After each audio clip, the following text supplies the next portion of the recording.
on the NewsChannel 5 network. This is OpenLine.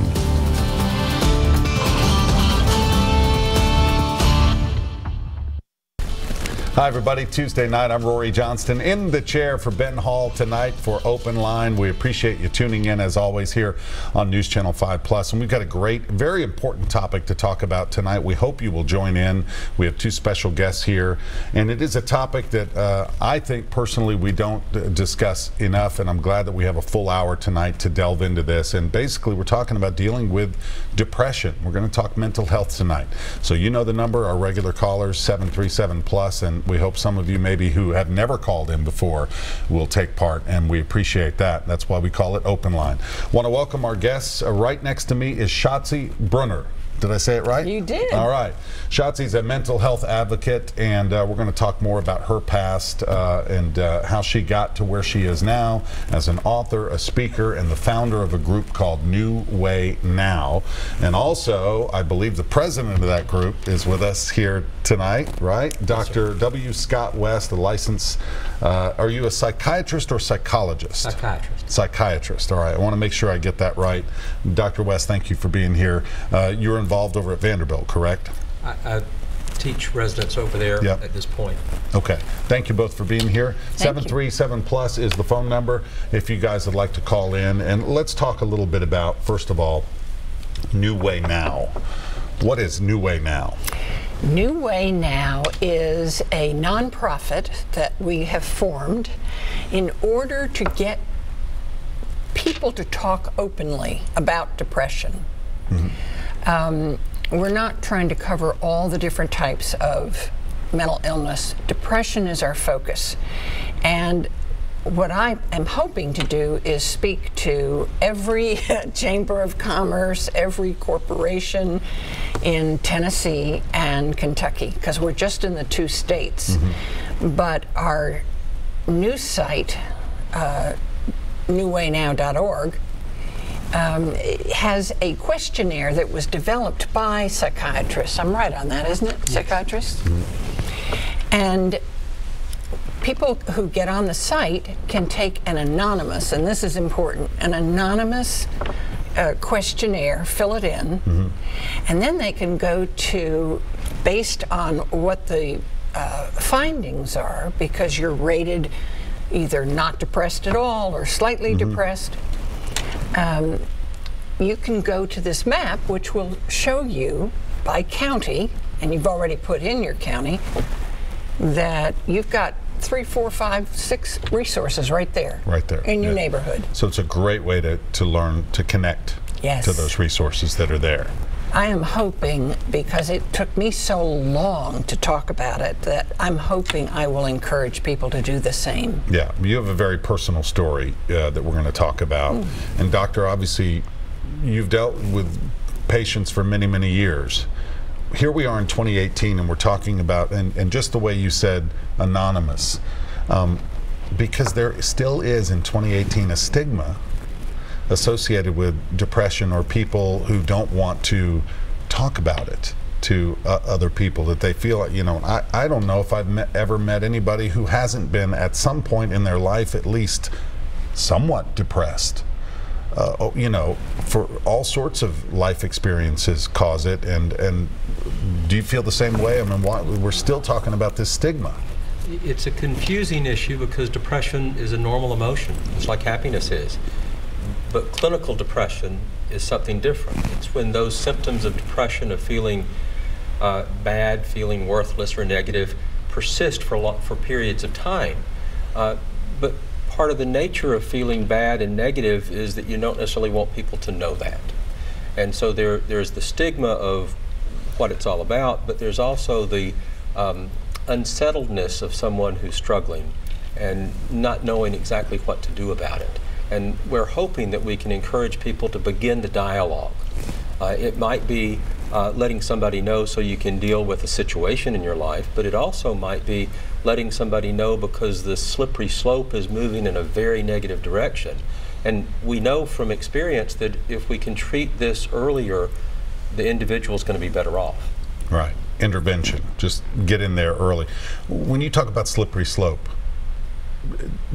I know a lot of people get concerned because they know depression then can lead to what?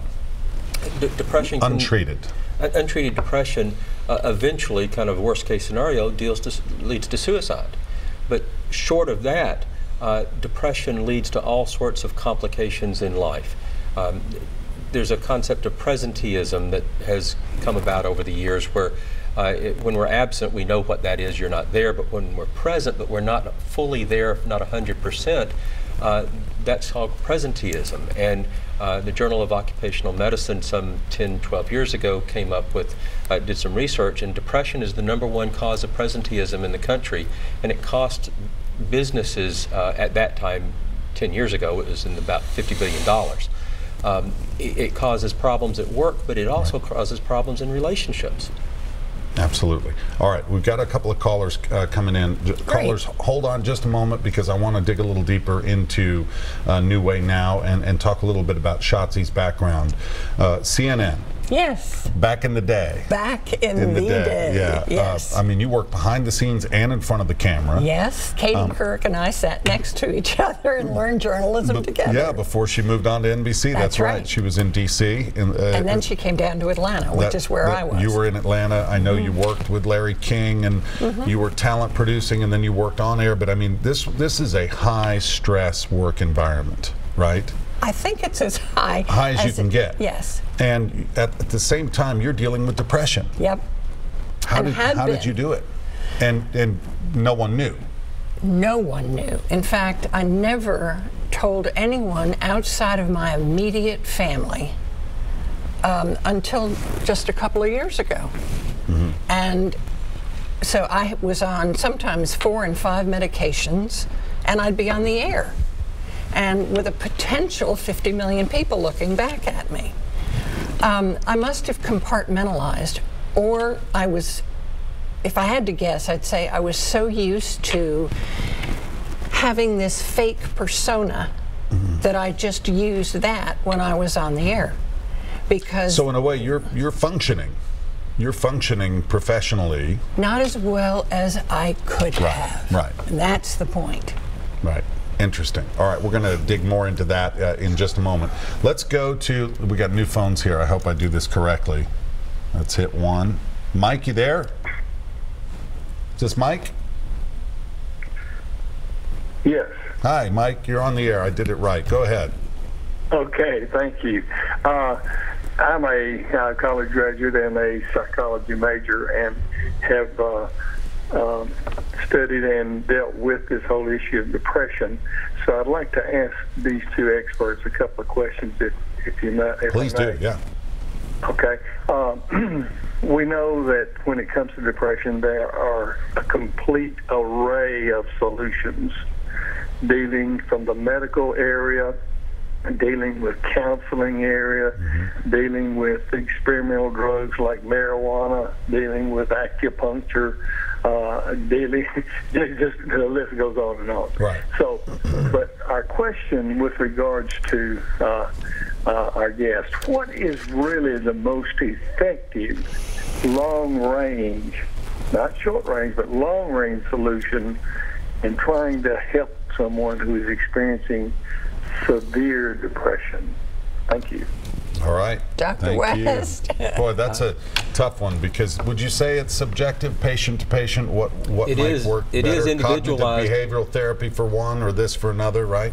But I will say that, getting back to what we talked about earlier, the first thing is to deal with it as early as possible in terms of long-term ability to help things be better down the road. So how do we do that if, let's say, I feel like I'm a pretty good reader of people, and I have close friends and family, and right away when I see that I think something's not going so well, I always try to, have lunch or coffee with someone and just let them talk.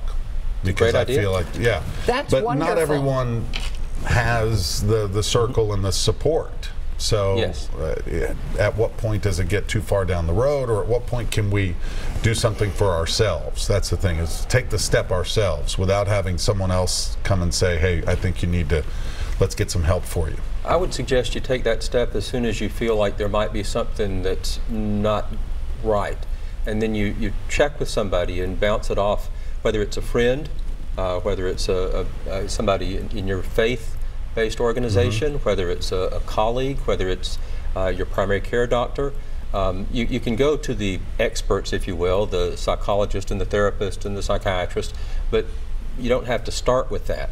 And you might find that it's a temporary scenario, or you might find, no, I really need to look into it and go further into some type of treatment. Interesting. And we're hoping that that questionnaire will answer for that person just where they are on that scale of severity. How detailed? It is not very detailed. It is really a summary of what the Diagnostic and Statistical Manual lists as depressive symptoms.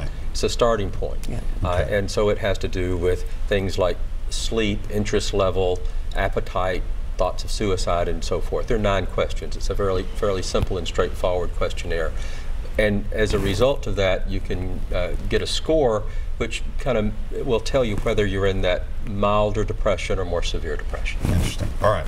We got more calls coming in, 737+. A great first call, Mike. We really appreciate it. We're going to take our first break real quick, do a little business, come back, talk some more. Stay with us.